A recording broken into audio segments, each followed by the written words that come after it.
So welcome to all. I'm very happy to have everyone here today. And I want to thank Rabbi Levin. It turns out that her schedule changed because of the corona situation. So she was teaching at the usual time on Sundays. We were teaching Psalms at the usual time. We had to be changing the date anyhow. And I said, why don't we have it during the day for us and not too late for you, hopefully, out in Israel. We have a few people from Israel. It's wonderful to have you here. And Barbara Ezing will tell us who we're learning from today. You're unmuted. My pleasure. Welcome, everybody. Can you hear me? Yep. Yes. Okay. Okay, good. Well, it is my pleasure to welcome Rabbi Levin for the second time, because those of us who have been studying since the very first session were treated to Rabbi Levin's introduction to Mishnah Berakhot. And so it's my pleasure to introduce Rabbi Levin, who was the second woman ordained by the Chapter Rabbinical Seminary of the Masorti movement. She trained in the Rav HaMachshir program of JTS and the Consulting for Vital Congregations program of the Alban Institute. She has served congregations in Israel and in the United States and is the past president of the Board of Rabbis of Greater Rhode Island. In that role, she testified before the Rhode Island General Assembly supporting new legislation regarding same-sex marriage, gun control, funding for domestic violence education, and more. Rabbi Levin has served on the faculty of the Schechter Institute, Hebrew Union College, and the Conservative Yeshiva. Since 2011, Rabbi Levin has served on the Committee on Jewish Law and Standards of the International Rabbinical Assembly. She returned to Israel in the summer of 2016 and lives on Kibbutz Hanaton. From there, she has established Tzibur strategies for vital congregations and their leadership. She provides consulting and coaching for congregations, clergy, and leadership teams, and Pirka Mobile Jewish Learning, providing live streaming, interactive Jewish learning through video chat platforms, which is especially good right now. She also serves as Kibbutz Hanaton's Director of Community Life and Services. Joining us again, Rabbi Levin. So it's a pleasure to see you all and to be back again. I admire your stick-to-itiveness. I believe that my intro to Mishnah session with you was in March of 2019. And here you are marching steadily through Tractate Brachot up to chapter 8. You've got one more chapter to go, and then I'm interested to hear what you're going to do next after that. There is actually a major update to my introduction since I handed you that text in March of 2019, which is I'm no longer working for Kibbutz Hanaton. I actually have a part-time congregation here in Israel now, a Masorti congregation in Ramat Yishai, which is a town here in the north of Israel, about 10 minutes from Hanaton, where I live. And actually what you're seeing behind me is the Aron Kodesh for my sanctuary in my congregation here in Israel. All the rest of what was said about me is true. So just a bit of an update.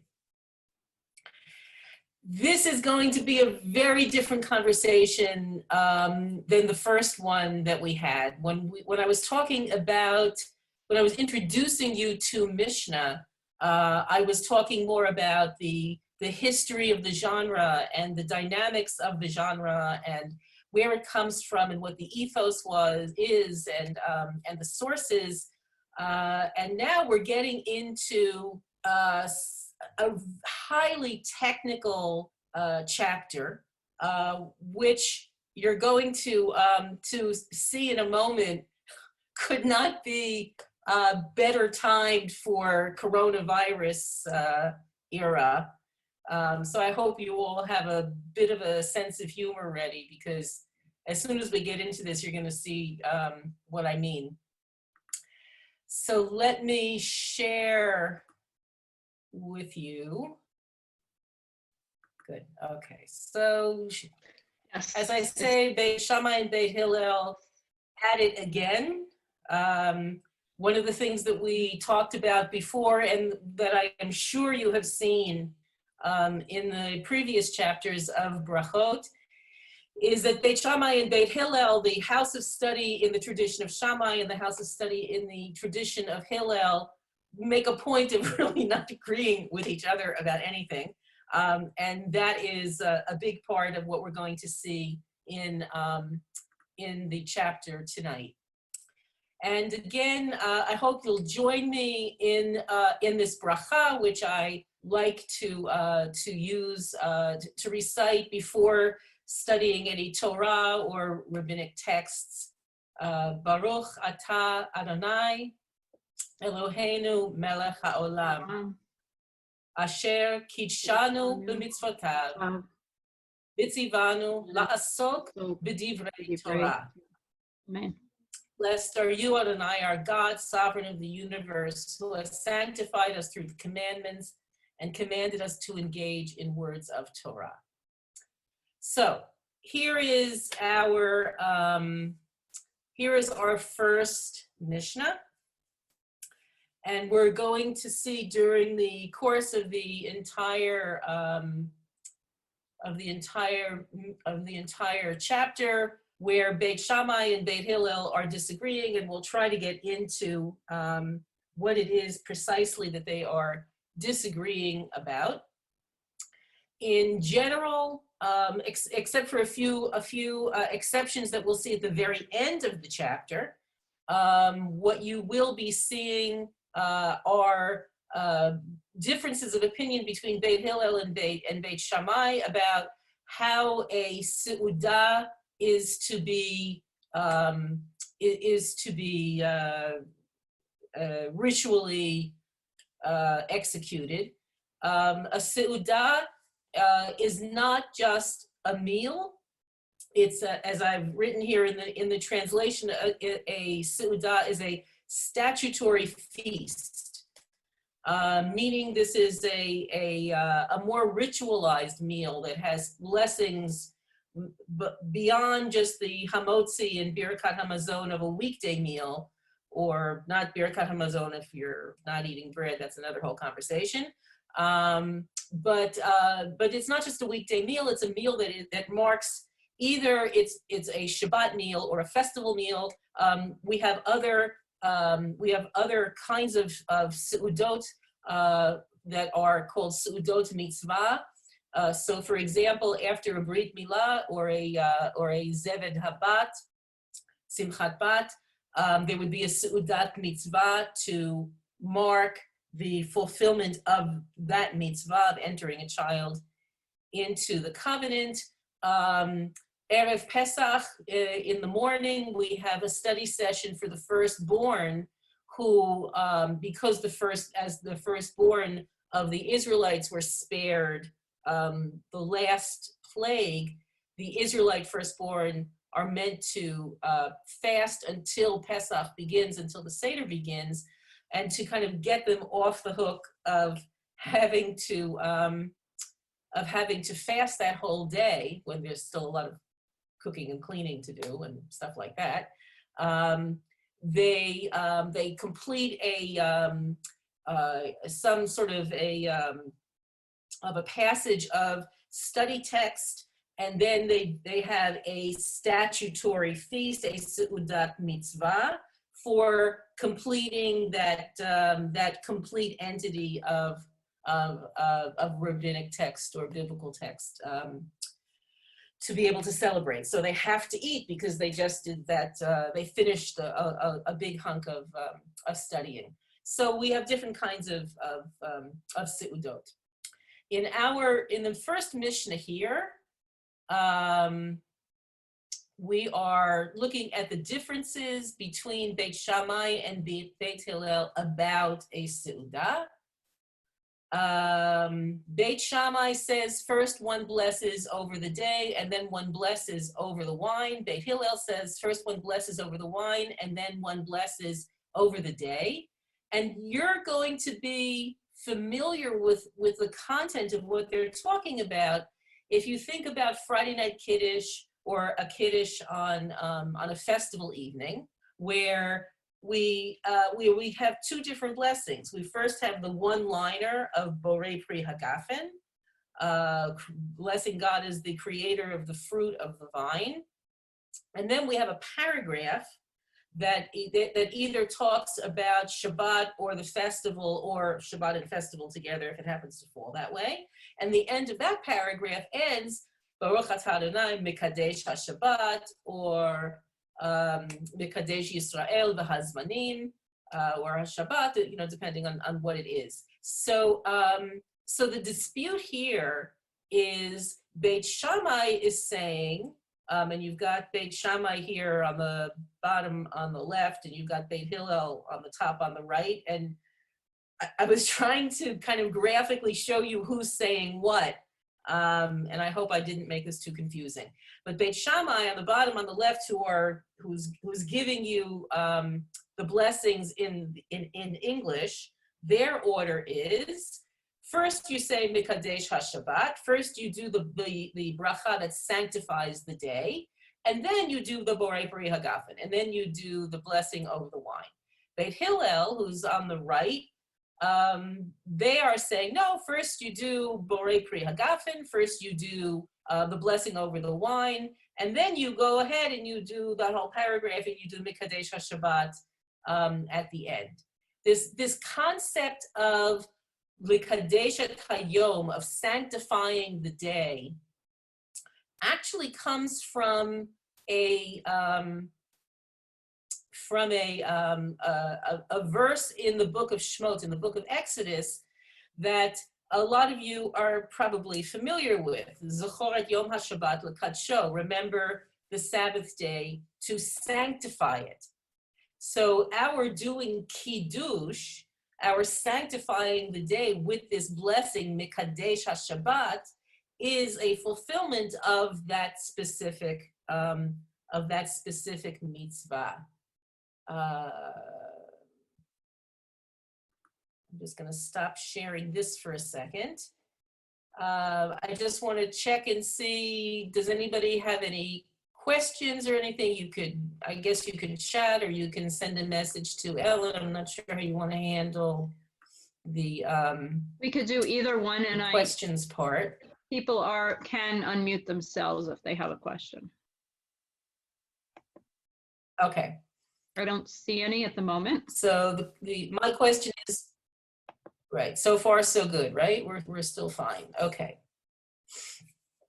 So now we're going to move on to the second Mishnah. And now with the second Mishnah, so here's we now have 3 different Mishnayot. We're in chapter 8, so Mishnayot 2, 3, 4, Bet Gimel Daled are all very, very similar. So I've sort of made this kind of almost like a chart thing of these 3 different Mishnayot because they have a lot in common. So the first one is, and the arrows that you see kind of pointing in different ways is because I put Beit Hillel on the right and I put Beit Shammai on the left, but in Hebrew they're in the wrong order. So the Mishnah in Hebrew, I know, it's very confusing. I couldn't figure out how to do this. So the Mishnah Bet is Beit Shammai Omreim Notlin Yadayim V'achar Kach Mozgin et HaKos, Ubeit Hillel Omreim Mozgin et HaKos V'achar Kach Notlin Yadayim.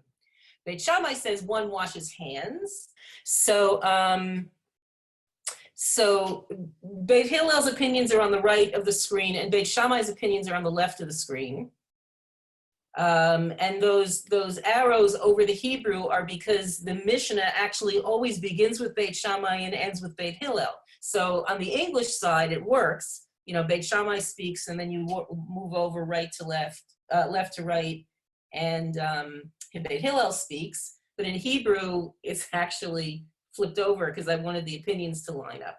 So, Mishnah Bet, the second Mishnah reads, Beit Shammai omrim notlin yadayim v'achar kach mozgin et hakos, Beit Hillel omrim mozgin et hakos v'achar kach notlin yadayim. Beit Shammai says one washes hands and then pours the cup, and Beit Hillel says one pours the cup and then washes hands. So again, remember that this is at the beginning of one of these statutory meals, which means that there are brachot to be recited beyond just the brachot over the actual meal itself. The reason why I had said that we needed a sense of humor in addition to everything else. Are you still seeing the screen? Yes? Okay. Yes. It's very small, but Good. it's there. Okay. So the reason why we need a sense of humor here is because all of this conversation that we are about to have about pouring the cup and washing the hands, and then the next one about the napkin and on the table or on the cushion, and then the next one about washing hands and sweeping the floor, all of this has to do with like coronavirus. It's got to do with ritual impurity. I mean, coronavirus is unritual impurity, but the rabbis here are obsessing over this issue of ritual impurity, which is just as difficult to keep control of as a coronavirus is, because it spreads through contact and you can't see it. So here we are, you know, in the nothing new under the sun mode. The background for this is as follows. It begins in the Torah. It begins as Bnei Yisrael are leaving Egypt and are moving into the wilderness, and are beginning to get the mitzvot, the commandments from God. And one point early on in the trek, God says to Moshe, have the people build me a mishkan, have them build me a tabernacle, v'shachanti b'tocham, and I will live among the people. This was the key to survival in the middle of the wilderness, to have God's presence dwelling among the people. The only way to do that was to make sure that the encampment was ritually pure.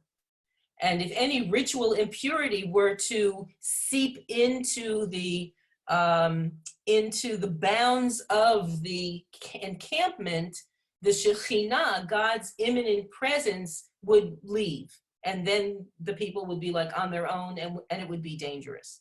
So there's a tremendous amount of time and energy and detail in the Torah that's invested in this issue of controlling ritual impurity.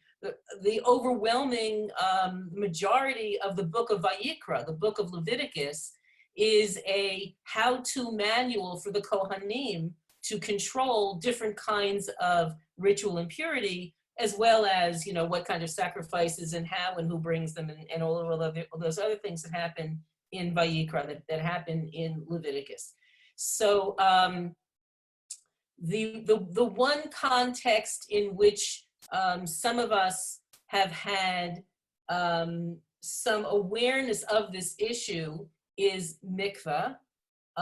Even though most men, even in the most religious communities, don't necessarily go to mikveh anymore, because ritual impurity among men, for some reason or other, has become less of an issue than for women.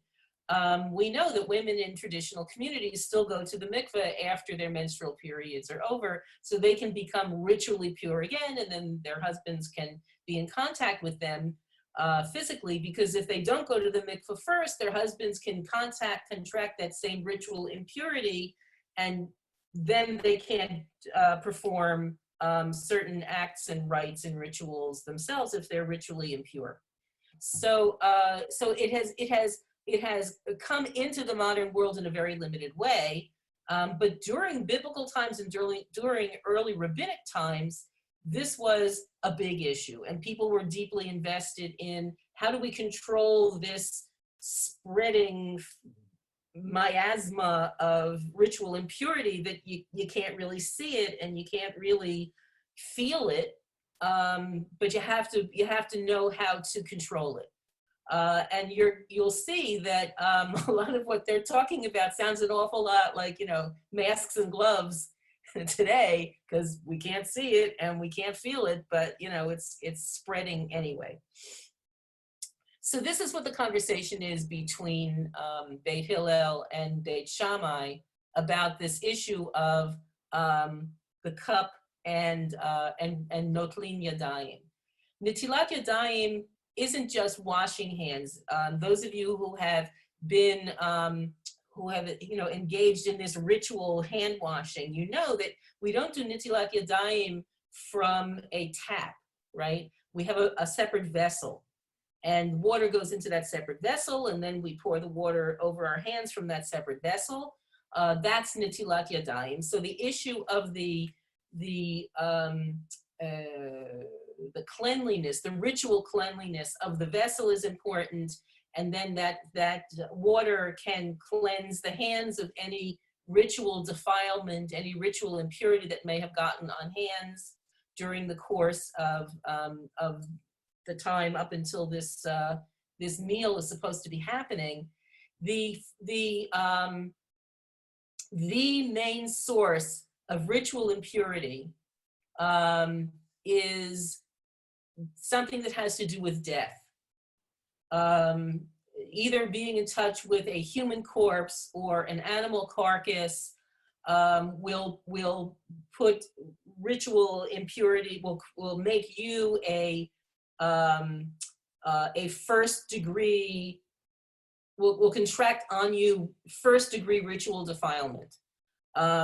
The source of the defilement itself, the corpse or leprosy, the skin of a leper, or menstrual blood, all of those are called av tuma, the initial source of the ritual defilement.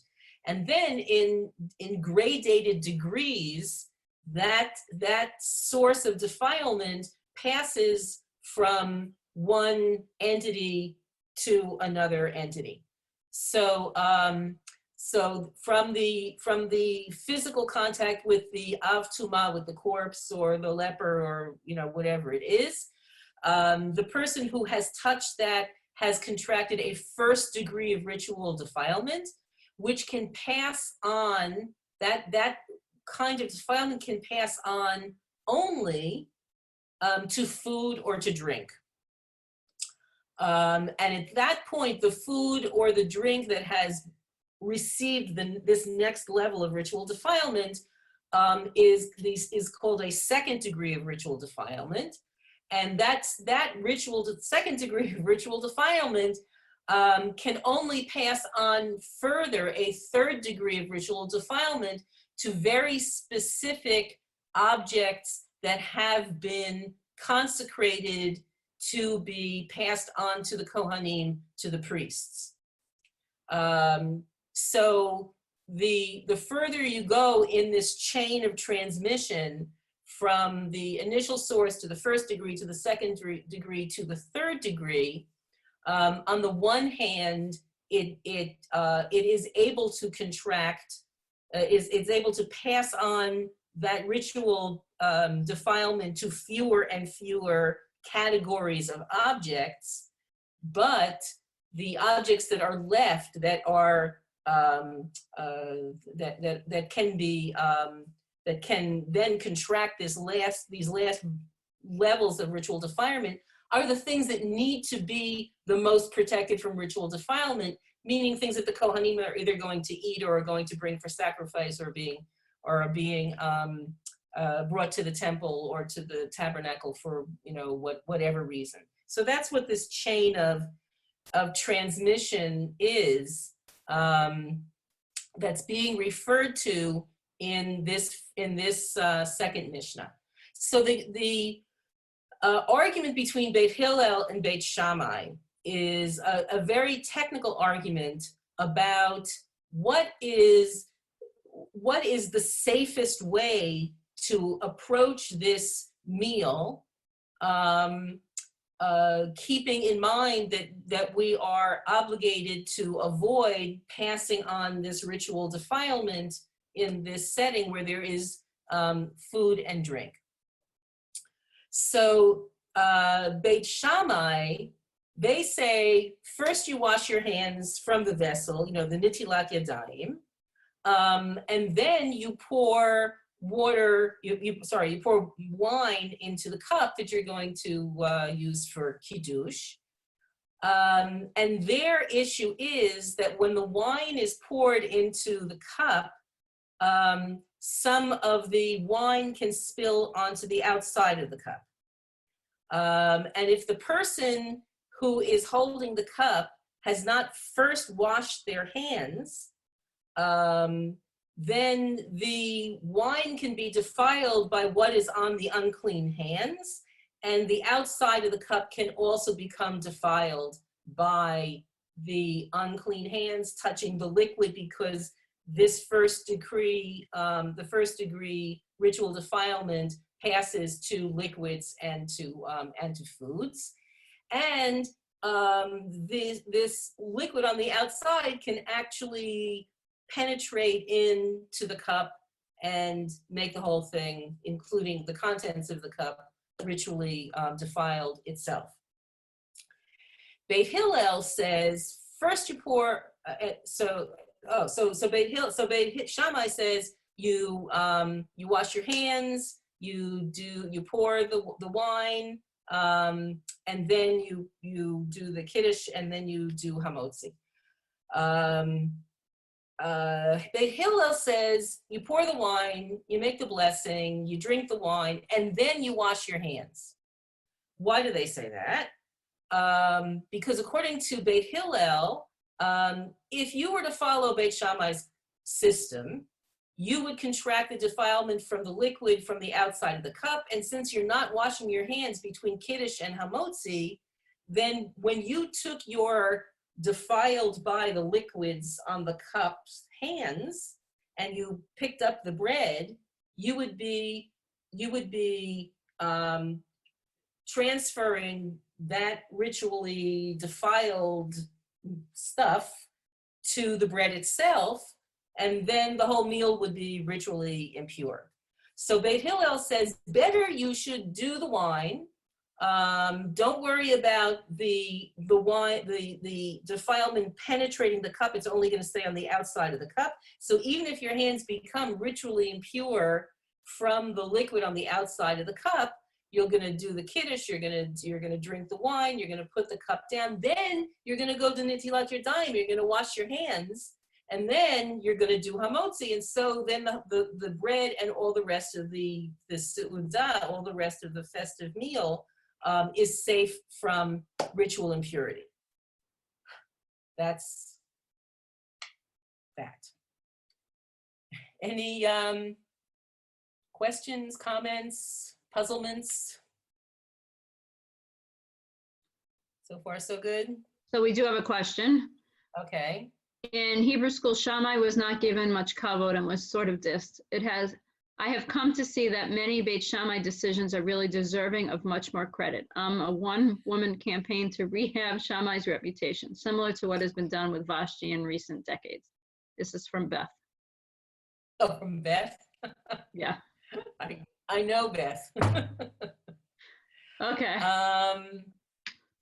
So, yeah, I wouldn't read Beit Shammai the way I read Vashti. In general, Beit Shammai's opinions are dismissed in favor of Beit Hillel's opinions because Beit Shammai were generally more kind of strict constructionists and had a tendency not to take kind of the reality of human life into account as much as Beit Hillel did. And of course, if you were in the first session that we did together in March, when I talked about Beit Hillel and Beit Shammai in the introduction to Mishnah, one of the things that I pointed out was this passage in the Mishnah itself that notes, and in the Talmud, that notes that Beit Shammai would learn the traditions of Beit Shammai, and then they would come and they would have a discussion or a debate about whatever the issue was. Beit Hillel, with a certain kind of broad-mindedness and humility, would learn not only the traditions of Beit Hillel, but the traditions of Beit Shammai as well, with the underlying assumption that even if we disagree with them, there may be something of value that we can learn from them. So the general attitude towards the disputes between Beit Hillel and Beit Shammai favor Beit Hillel because they're a little bit less of strict constructionists, and also because there's a sense that their opinions are formed from a broader base of understanding and knowledge than are the opinions of Beit Shammai. I know Beth's hard to convince, so I don't know if I got anywhere with that, but that's my response. Two more. One person asked, why not orchatz before and after? And then one other person wrote, I didn't read the cup as for Kiddush, but as for Yadayim. And then also I can tell you that the slide you have on is really small. If you're going to give any more, I know I can't really read it. So do you remember my two questions? The two questions that were brought up, why not orchatz before and after? And I didn't read the cup as for Kiddush, but as for Yadayim. Is that better? Yes. Good. Okay. So, the cup is about the wine. The cup is not about the Netilat Yadayim cup. I can't say why, it just is. The wine refers to, the cup is for the wine. There's not any kind of reasoning behind it. It's just the way, it's the only way I've seen the Mishnah. And also the cup for the Netilat Yadayim would be a kli, wouldn't it? It's a different word. Yes. Yeah. And what was the other question? Something about orchatz. Why don't you, why not orchatz before and after? Well, there actually, we'll see in the at the end of the parak, at the end of the chapter, that there is a discussion about hand washing around Birkat Hamazon, and Kiddush also actually around Birkat Hamazon as well. So yes, there is a tradition of hand washing at that point too. So we'll talk about that when we get there. We're still at the beginning of the meal. We hadn't had a bite to eat yet.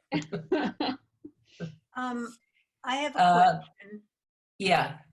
I'm thinking about the Seder, and I'm thinking how, when we do the 10 plagues and we dip our finger or a spoon into our wine and take it out, how does that relate to all of this in terms of the wine becoming non-sanctified anymore? So that's actually a terrific question, and here the response that I have for you actually comes from an extraordinary experience that I had. For a number of years, I had a congregation in a neighborhood in Jerusalem called Beit HaKerem, which is kind of south of the center of town, near the original near the Givat Ram campus of Hebrew University. And in our neighborhood, there was also a battered women's shelter, probably still there. And one year for Seder, they asked me if I would run the Seder at the battered women's shelter.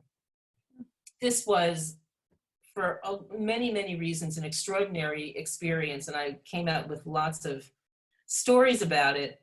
But this group of women and their children who were in this shelter were from all over the Jewish map. Different economic backgrounds, different education backgrounds, different ethnic backgrounds, North Africans and Americans and Ethiopians and French and Israeli born, and you name it. I mean, sadly, domestic violence is everywhere. It is not something that that is specific to any particular demographic. So there were women from all over the Jewish world who were at the Seder. And we get to the plagues. And, you know, I'm a nice Ashkenazi lady, right? You know, so I get ready to, you know, do my dipping the finger thing. She's answering my question. And one of the women who is from the Moroccan Jewish community, she starts yelling, no, no, no, no, don't do it, don't do that, don't do that. And she explains to me that in their tradition, she told her son to bring me an empty cup. And she said to me, you pour a little bit from your wine goblet into the empty cup, a little bit for each plague. You don't let it get on the table. You don't let it get on your hands.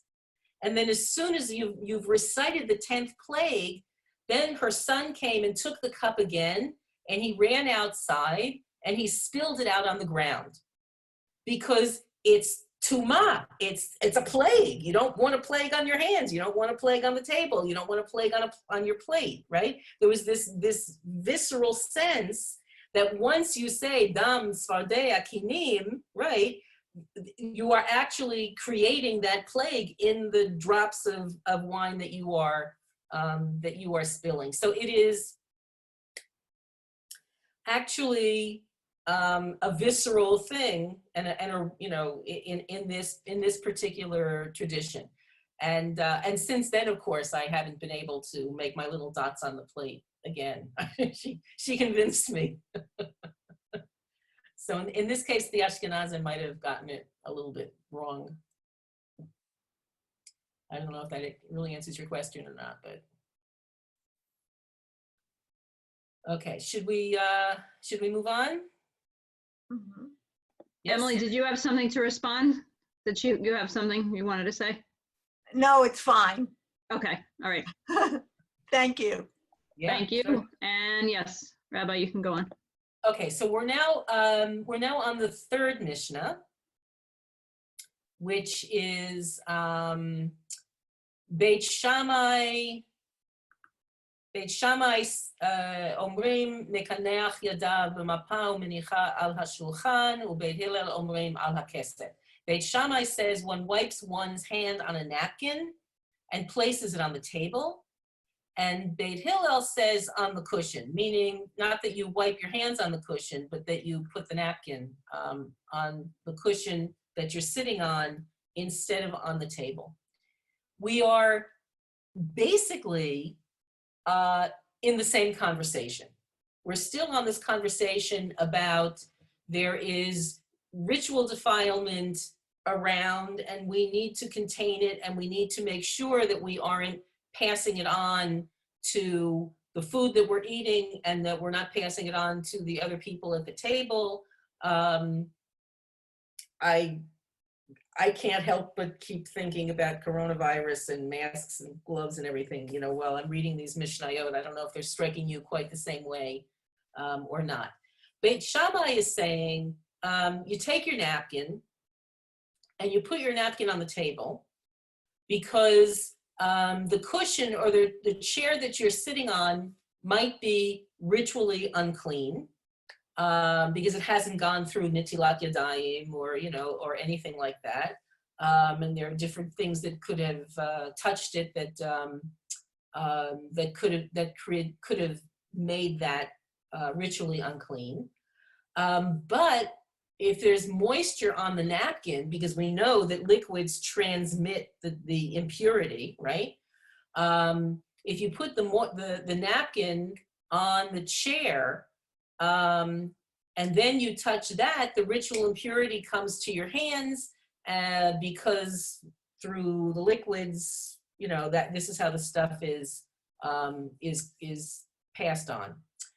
Beit Hillel is saying you put the napkin on the cushion or on the chair and not on the table because there's actually no prohibition against eating at a ritually defiled table. The only people who cannot eat around any sort of ritual defilement at all are the Kohanim.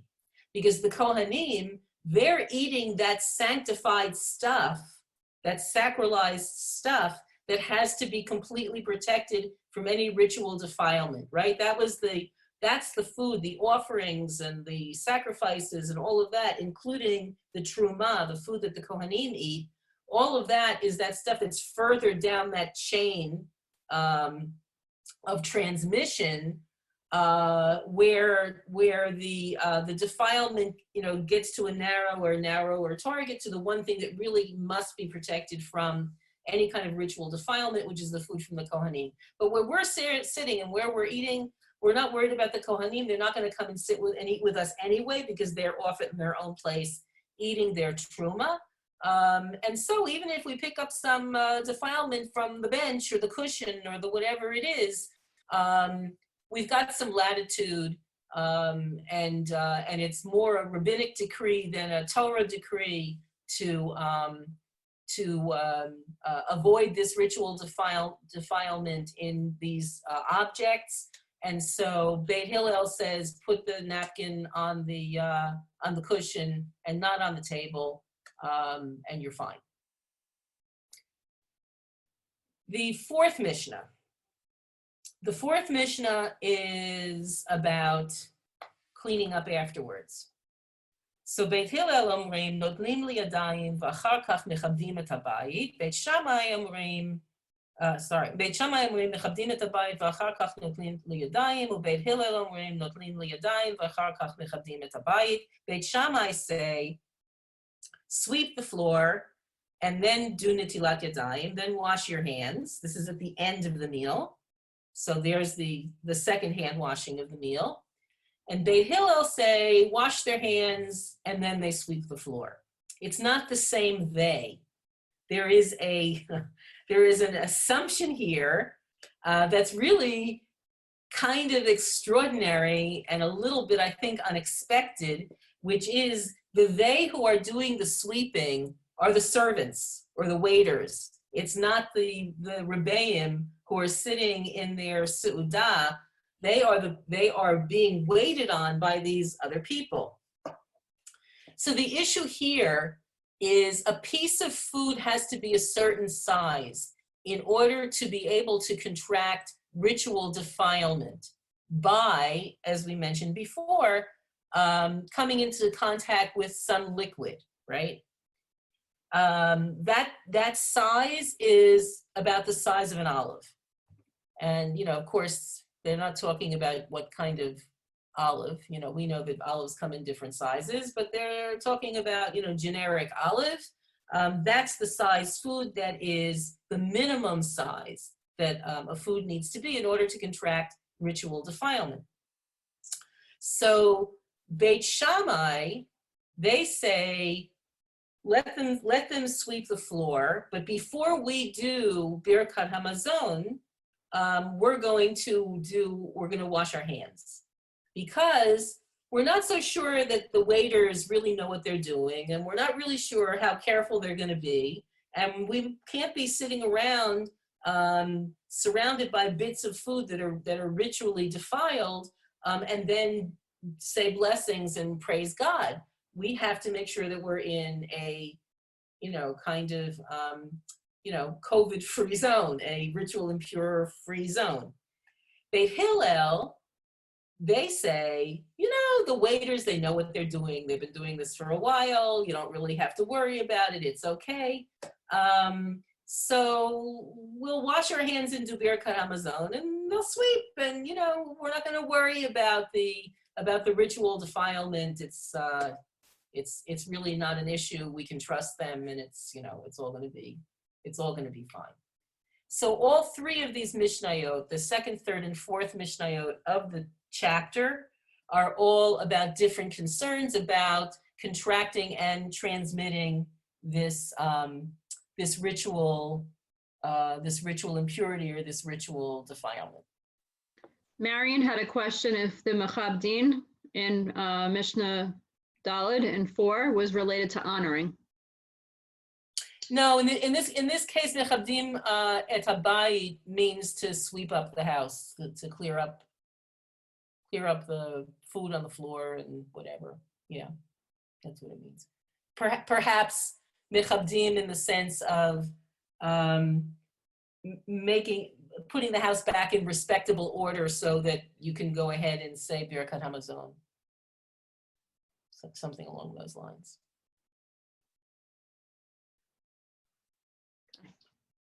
Okay.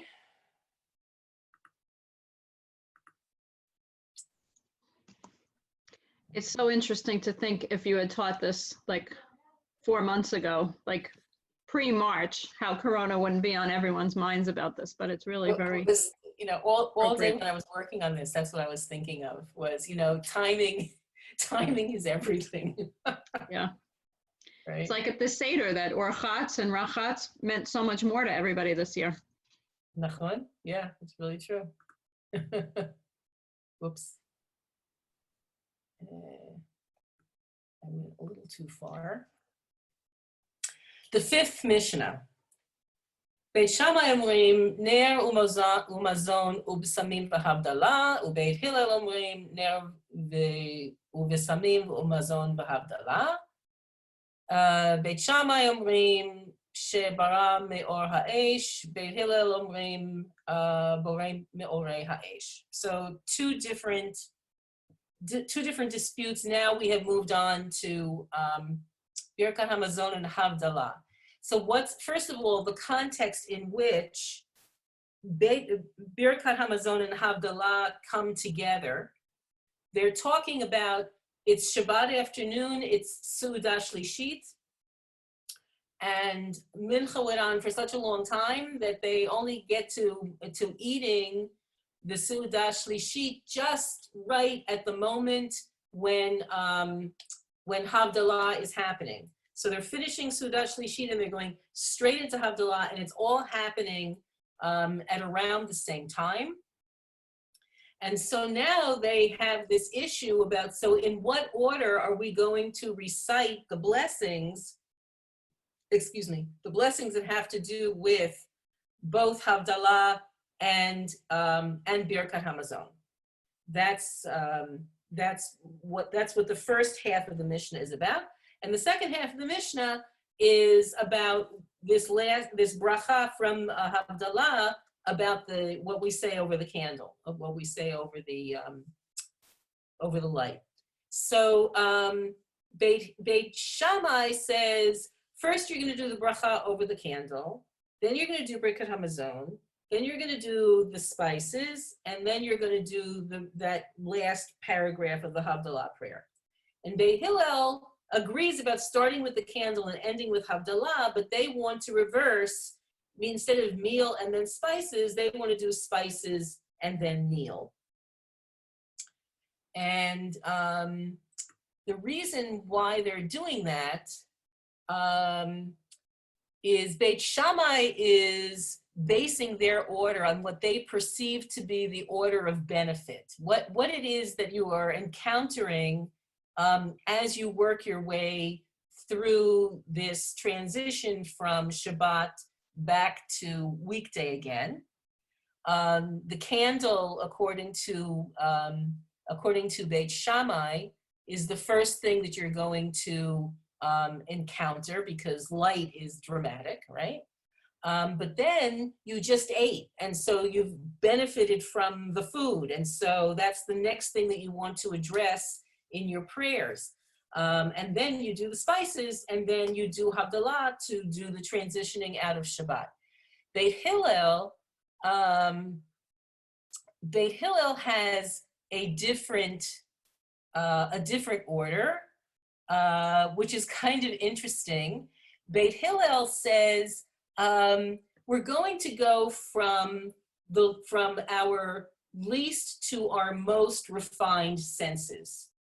So sight is the first of our senses that that affects us most strongly.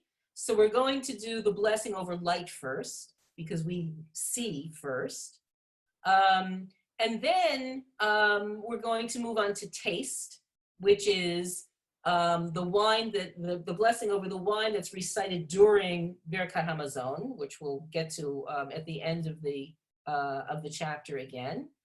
And then the next most sophisticated or refined sense after sight and taste is smell. So we're going to do the spices.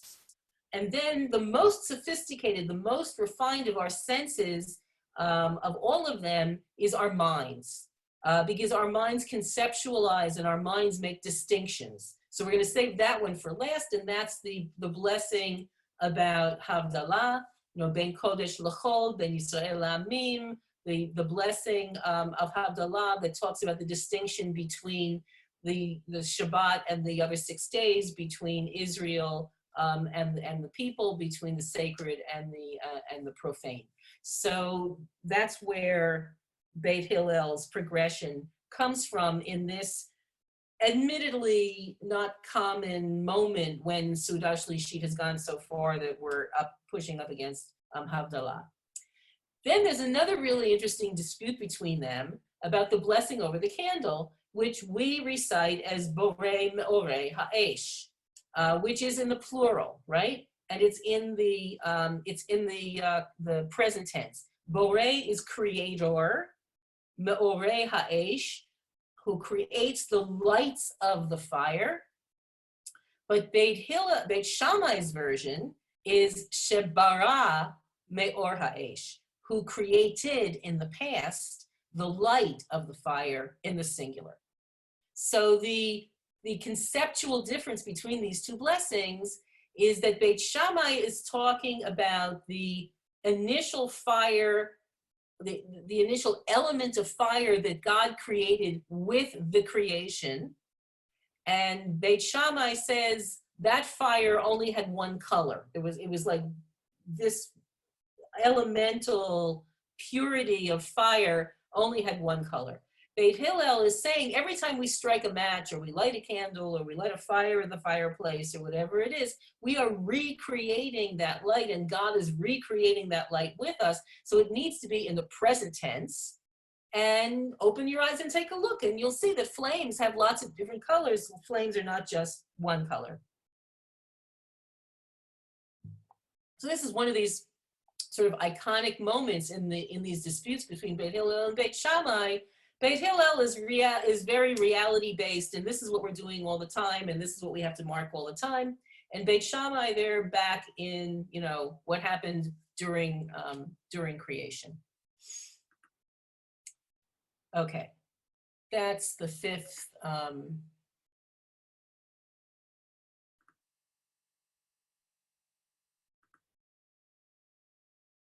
So someone wrote in, quickly. Okay. Marion asked if that she once heard that you're supposed to have Suda Shlishit at 40 minutes before Havdalah. Where did that come from? I told her I probably thought it was a minhag, not a halacha necessarily.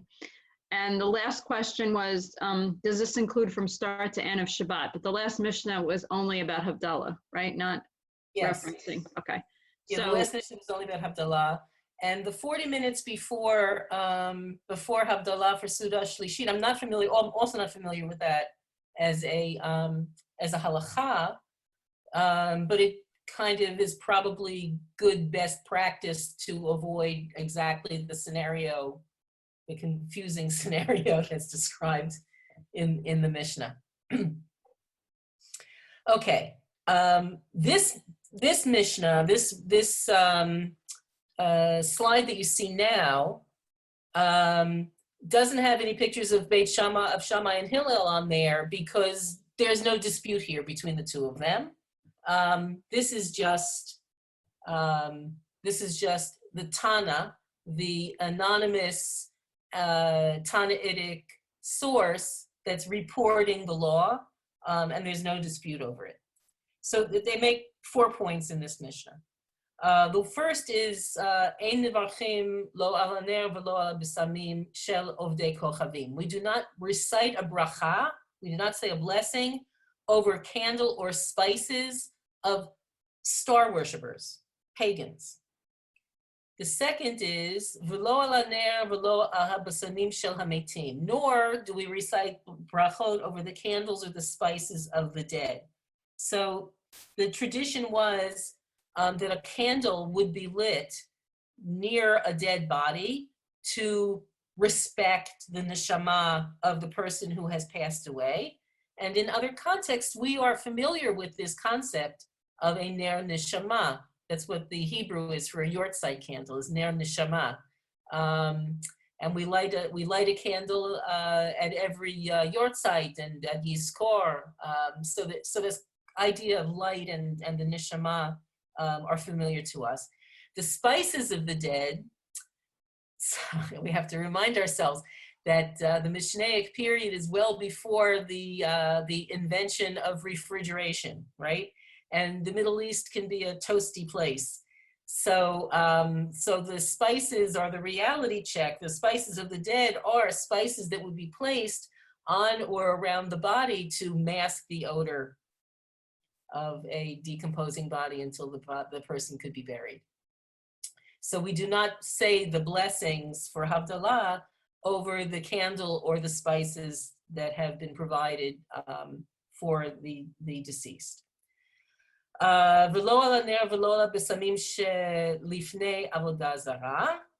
don't use the candle or the spices, candles or the spices of idolatry, because we know that in idol worship, both candles, lights and fire and flame and spices would be used. And we do not want to create any sort of confusion over what ritual we are performing. So if we know that there is a candle or spices that have been used or could be used by idol worshipers, we're not going to use those for our own ritual purposes. And finally, en mivarchim al haner ad sheyeotu leoro, and you don't bless over the candle until benefiting from its light. So if you've been to a Havdalah ceremony, you may have noticed, or you may yourself have done, when we get to the bracha over the blessing over the light, the candle, somebody raises up the candle high and everybody kind of pushes in close and you hold up your hands to the flame, right? So the benefiting from the light is you're standing in the dark, but you get close enough to the candle so that you can see the difference between your fingernails and the skin of your finger. Another way of measuring benefiting from the light would be, it says in the Talmud on this, if you can distinguish from coins from different countries or from different sovereignties, you would need to get pretty close and be able to see a good deal of light to be able to see the difference between coins of different places, because in dark and in shadow, those might be difficult to discern. So you don't say that last borei me'orei ha'esh until you are actually benefiting and experiencing the light. That's Mishnah 6. Rabbi Levin? Yeah. I have a question on Mishnah Berakhot 5. Okay. There's a meal in the middle there. It's flames, spices, meal, and Havdalah. What is that? Meal meaning Birkat Hamazon, the blessing over the meal, over the ending of the meal. But when do you do what? It's candles, spices. What candles and spices, and then Birkat? So this is this scenario where they lost track of time and they're finishing up Su'udah Shlishit as Shabbat is ending. And so they're pressured to do both Birkat Hamazon and Havdalah together. So there's a bunch of different blessings and they have to figure out in what order they should be reciting all of those blessings. So they start Havdalah and then they do Birkat and then they finish Havdalah. Yes. Okay. Yes. Okay. Okay. Because there's no end to the minutiae of Judaism, you know. We're very good at it. Okay. It's what keeps rabbis employed, actually. You know, we're not letting go of it soon. It's our bread and butter. Thank you. Yeah, thank you. Okay. Anything else about Mishnah 6 before we move on? Okay, so Mishnah 7. So Mishnah 7 is a scenario, and then Hillel and Shammai each have something to say about the initial scenario, and then there's also one opinion that is undisputed. So the scenario is, Misha achal v'shachach v'lo verech. Somebody who ate a seudah and forgot and didn't do Birkat Hamazon at the table, which is what you're actually supposed to do, right? You're not supposed to get up until you do Birkat Hamazon, and you're supposed to recite Birkat Hamazon at the table where you ate the meal. But, you know, who knows what happens? You know, you had to run out and change the kid's diaper, and then you went home and you didn't think about it, or, you know, whatever the thing is. So you forgot. So what do? So here we go. We got Beit Hillel and Beit Shammai. Beit Shammai omrim, yachzor lemekomo v'yivarech. Beit Shammai says, you forgot, so you go back to where you ate the meal, you sit down at the table again, and you do Birkat Hamazon. And Beit Hillel, you know, because they're menschlich and they know that life is life and gets complicated, they say, Yivarech b'makom sheniskar. And Beit Hillel says, so fine. So he'll say Birkat Hamazon, she'll say Birkat Hamazon wherever she is when, she remembers she forgot to say Birkat Hamazon. So those are the differences between Beit Hillel and Beit Shammai. And there's actually a discussion between the two of them in the Talmud. And Beit Hillel says, you know, you're not doing any damage if the person says Birkat Hamazon wherever they are when they remember that they forgot. What happens if they ate on the roof of some really tall building and there's a whole bunch of stairs and they go schlepping up the stairs again just to say Birkat Hamazon? And Beit Shammai says, yeah, fine. But if the person left their wallet at the table, they would make it all the way up there, those stairs to get their wallet. So if they can go all the way upstairs to get their wallet, they can go all the way upstairs and thank God for the food. So that's the dispute between Beit Hillel and Beit Shammai on this. And then the final question is, Ad matai hu mivarech? Until what point, how long after you forgot, can you legitimately still say Birkat Hamazon? And no dispute over this, everybody's on the same page. Ad kadesha yitakel hamazon shebeme'av, until the food has been digested in the stomach. So 3 hours, you know, whatever it is that it takes to digest your food, as long as you're not hungry again, basically, as long as you're sated by that meal, you can legitimately say Birkat Hamazon whenever it is that you, senior moment, forgot to do Birkat Hamazon. Questions, comments, protestations? Nope. Okay. Last one. Okay, so here is another one of these sort of confusing minutia scenarios. This last Mishnah of chapter 8. Balem yayin lachar Hamazon ve'en sham ela oto hakos. So wine is brought to them after the meal, and that language again is hinting at the waiters that either do or don't know what they're doing, right?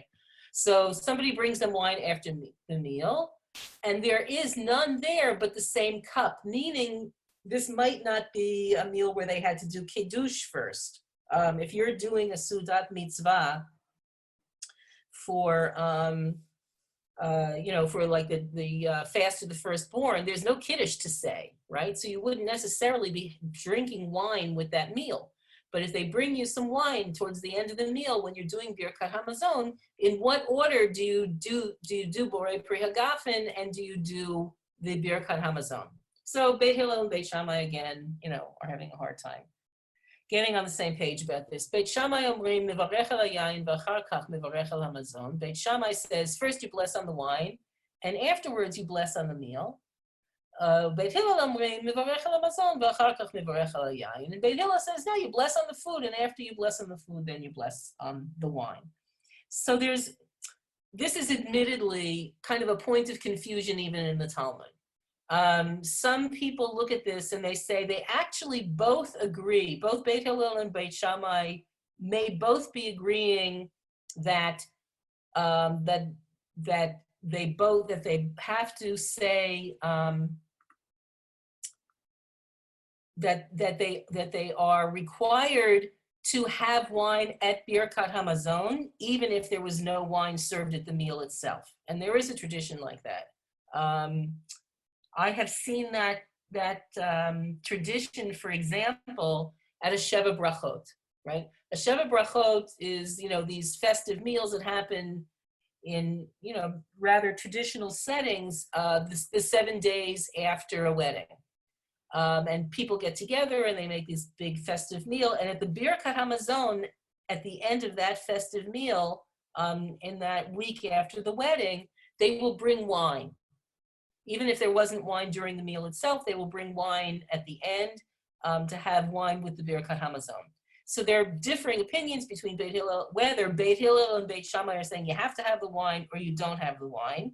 And they are parsing the order in which they are requiring these blessings to be recited as indicating that they are or are not including the wine in the meal itself, or including the wine as part of the Birkat Hamazon.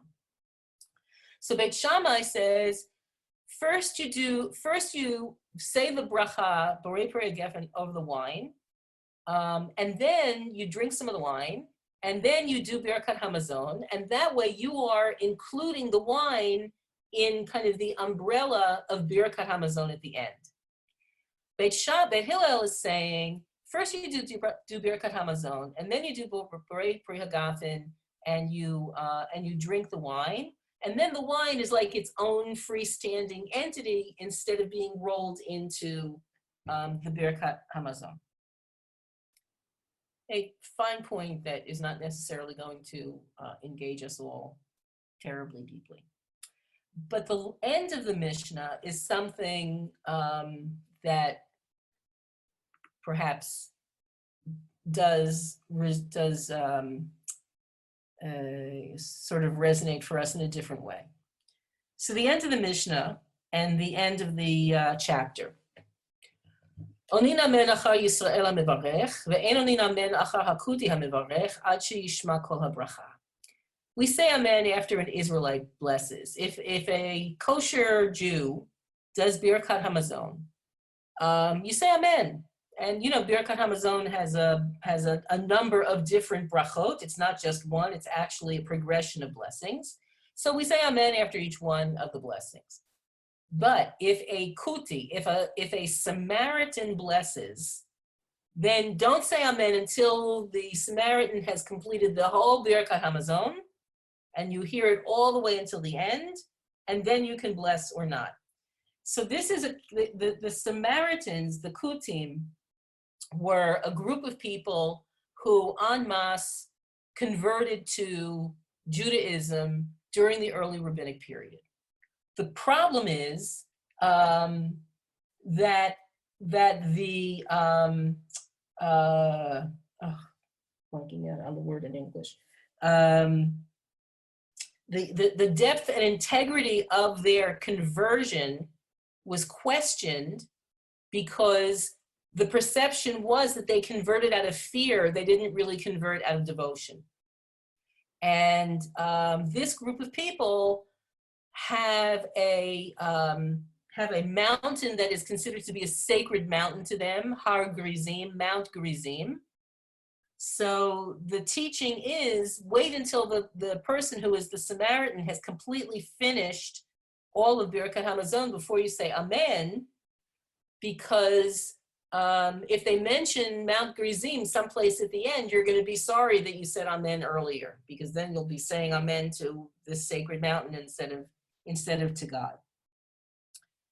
So that's what that last reference is all about.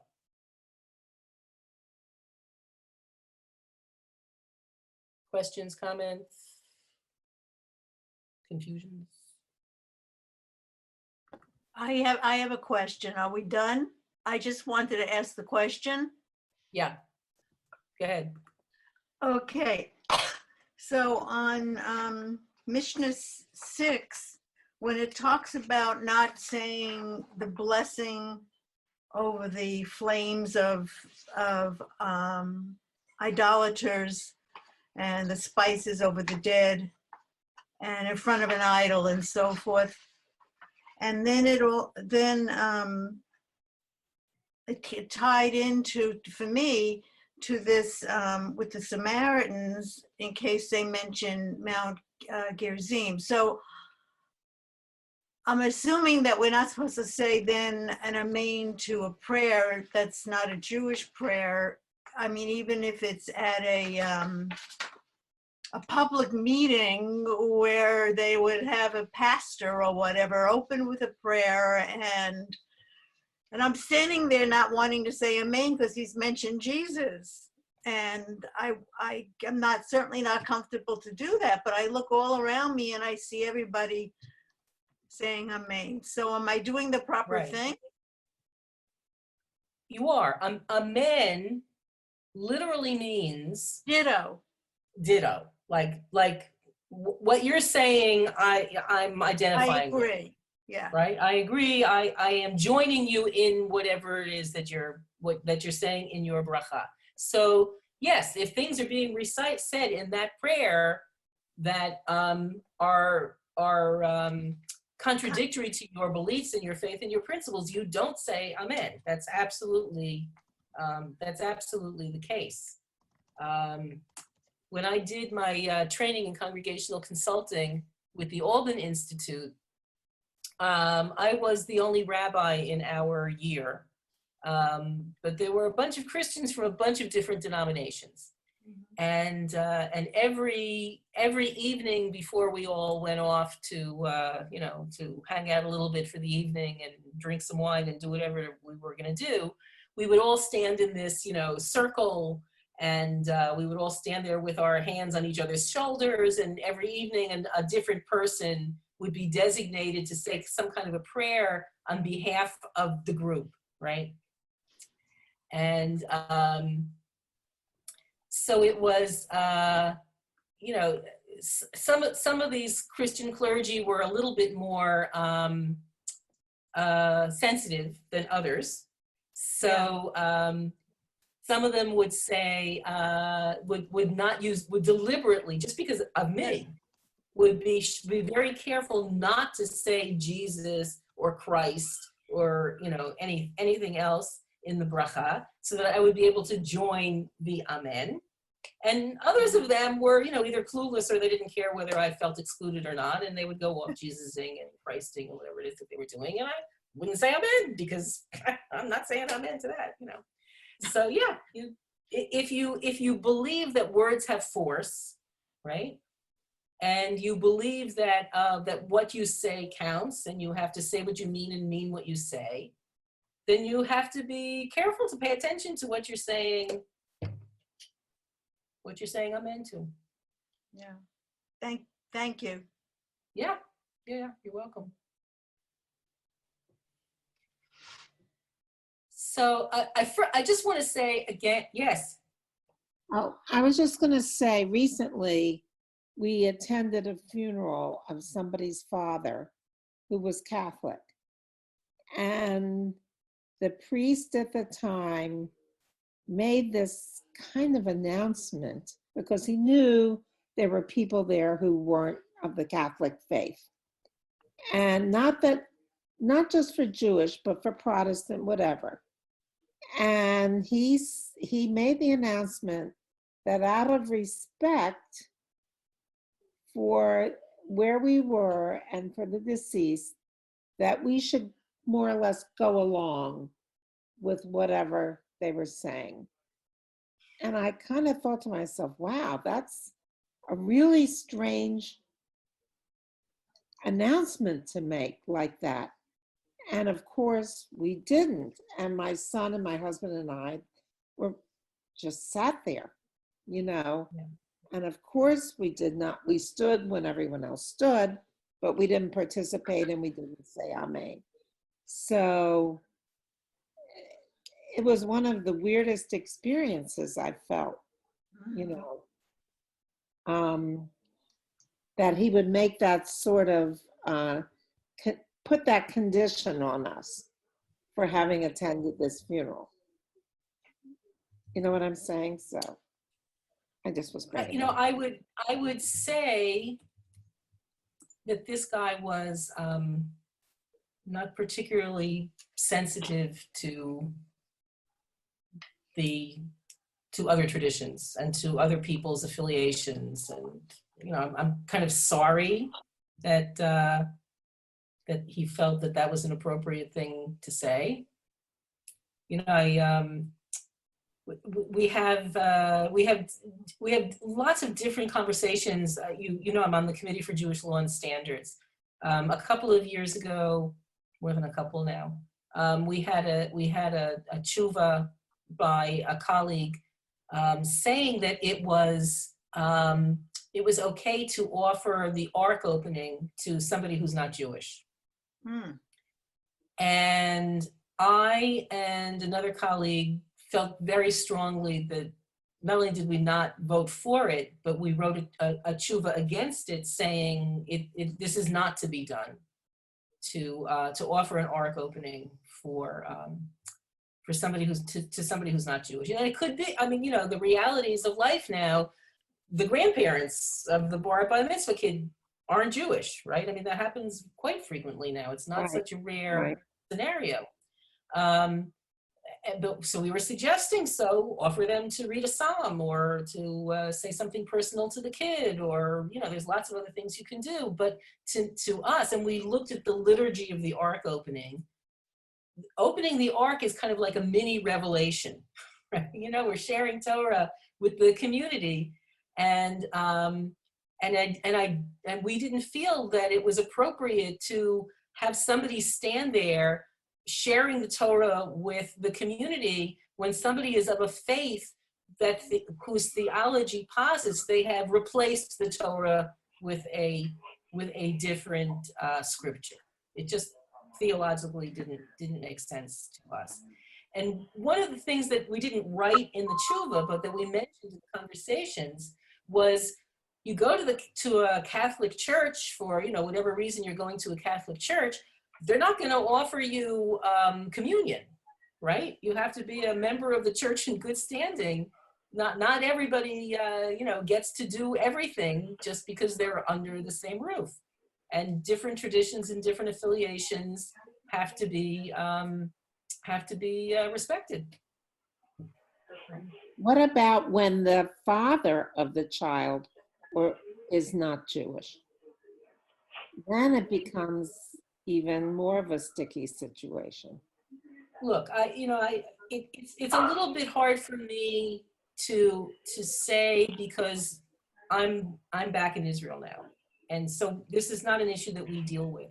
But when I had congregations in the States, my general feeling was, I always made it clear to the non-Jewish parents of the kids in our religious school that I was absolutely thrilled to discuss conversion with them. Anytime, anywhere, it was always an open conversation whenever they wanted to. And I felt that if people made a decision not to convert, I had to respect the fact that they were choosing to not be Jewish. Right. And if they're choosing to not be Jewish, I have to respect the fact that they're choosing to not be Jewish, and I shouldn't be treating them like they're Jewish. But you know, I don't know whether that works in the current realities of you know, American Jewish life. Well, I agree completely with you. You know, I'm a Jew by choice.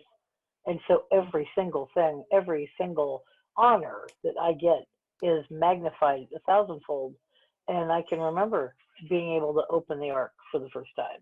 I remember being handed a Torah to march for the first time. I remember getting an Aliyah for the first time. I'm sorry, even if you're born Jewish, it's a gift. And if you convert, then it's an obligation. And I just feel that it's simply not due everyone.